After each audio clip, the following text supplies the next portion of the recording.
Modules 2 and 4, semicolon use.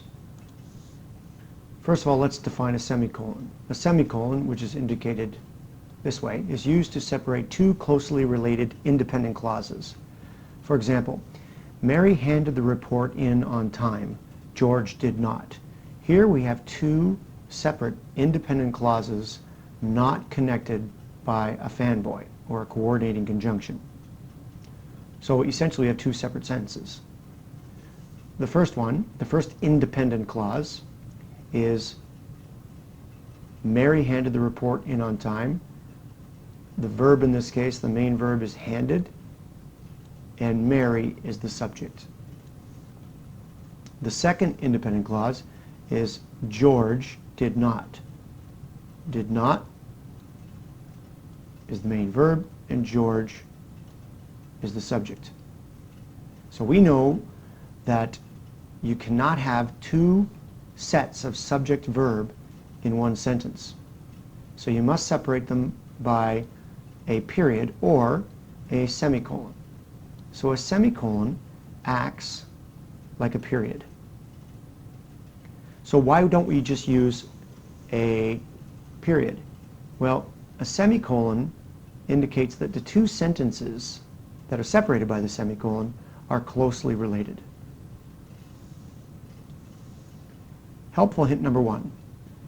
A semicolon is often used when a transitional expression such as therefore or however, moreover, consequently, for example, is present in the second independent clause.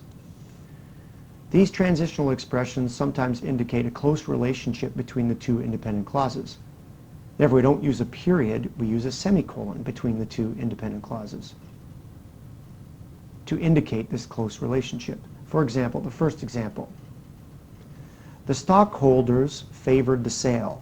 However, the employees did not. We have two separate independent clauses. The stockholders favored, subject and verb, stockholders favored. And however, the employees did not, verb and subject. We have to separate these two independent clauses with a period or a semicolon, or we would have a run-on sentence. Notice in the second independent clause, let's clean this up a bit. Notice in the second independent clause, however, the employees did not. It begins with the transition however. And we know from comma use that a transition has to be separated from the rest of the sentence with a comma. Also note that if we used a period to separate these two independent clauses into two separate sentences, we would have to capitalize the word however. But since we are using a semicolon to separate these two independent clauses, you don't capitalize the H in however.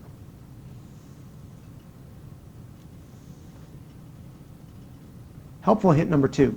Sometimes the best way to correct a run-on sentence is to separate the two independent clauses into two sentences by replacing the comma with a semicolon. What we're talking about here in terms of a run-on sentence is what is called a comma splice. Okay, for example, this sentence, cats are the most wonderful creatures. Any cat lover can tell you that they are often more human than humans. This is a run-on sentence. It's considered a comma splice because a comma has been used between the two independent clauses. What's required here is either a period or a semicolon or a fanboy, a coordinating conjunction. So, as I said, this helpful hint number 2 is saying that you could simply replace the comma with a semicolon. We have two separate independent clauses. Cats are. Are is the verb. What are? Cats. Subject and verb. There's our first independent clause. And the second independent clause comes after the semicolon. Any cat lover can tell you. Can tell is the main verb. And cat lover, or in this case, lover. Cat describes the lover, so cat is an adjective. So we have two independent clauses, one before and one after the semicolon. Helpful hint number 3. Remember that a comma, not a semicolon, is commonly used if a coordinating conjunction joins the two independent clauses. I've referred to this a couple of times. Here we have two independent clauses. My boss is always late is one independent clause. Is the verb and boss is the subject. So this is one independent clause. My boss is always late. That can stand alone as a sentence. And we have another independent clause. He refuses to wear a watch. Refuses is the verb. He is the subject. Another independent clause. These two independent clauses have been joined in the same sentence by a coordinating conjunction, but. You can do this and put a comma.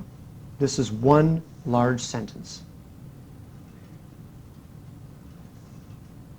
It would be not completely incorrect, but you don't need to put a semicolon here. You can just use a comma. Helpful hint number 4. To avoid confusion, use a semicolon instead of a comma to set off a list of items that themselves contain commas. Example. This summer Joe was visiting relatives in Red Deer, Alberta, Brandon, Manitoba, and Thunder Bay, Ontario. In this sentence, there's 3 items being listed. 1 is Red Deer, Alberta. 2, Brandon, Manitoba. And the third item is Thunder Bay, Ontario. However, if the writer used commas to separate these 3 items, it would be very confusing. It would seem as if 6 items are being listed. Red Deer, Alberta, Brandon, Manitoba, Thunder Bay, and Ontario. That would be confusing, especially if someone didn't know their geography. So in these cases, instead of separating the items with a comma, because the items in themselves contain commas and are very complex, the best thing to do is to separate the items with semicolons.